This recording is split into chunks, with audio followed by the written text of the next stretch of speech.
So really, what was your standout moment?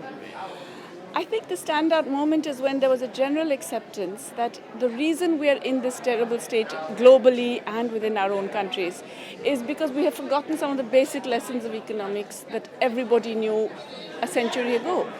For example, that you have to regulate finance, that you have to actually improve public spending for the people in infrastructure, in social services, in basic public welfare, and that you have to do this by taxing corporations and the rich who will themselves benefit from that kind of spending, and that you cannot allow inequality to actually keep expanding beyond a point because it creates socially unpleasant and dangerous societies.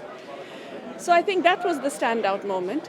And I think the important lesson that I've taken away from this is that there's no point just getting depressed at how bad things are.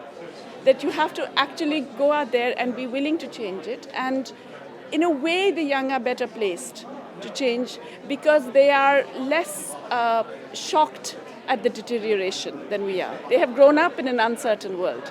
They have grown up knowing that their jobs are insecure. They have grown up knowing that their incomes will be lower than their parents. And they have grown up facing a much greater degree of, shall we say, unpleasant social realities. I think that gives them both a kind of courage and a flexibility which maybe we don't have.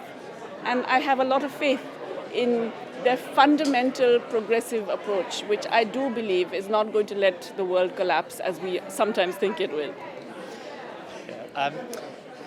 Is there a worry, though, how do you reel in corporate globalisation? Has the state lost control of certain corporate... Well, all of this is the product of human agency. And so human agency can change it. It's already happening to some extent. And I think we're going to see more and more of that. Because, you see, corporate globalization had gone out of control in the interwar period. In the 20th century, it was reined in by the Global New Deal. We need another Global New Deal, which will actually rein in hyper-globalization, as I call it, and rein in corporate power because it has gone out of hand in a way that is actually dysfunctional for societies. So the question is not how, but when we get the politics that will ensure that we do it. And I think that politics is coming.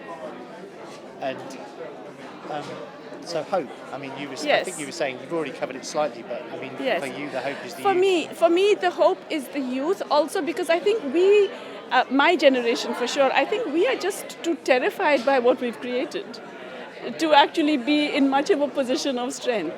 And we don't anymore, I believe, have the same imagination or the courage that I see in some of my students and I see in young people in many parts of the world.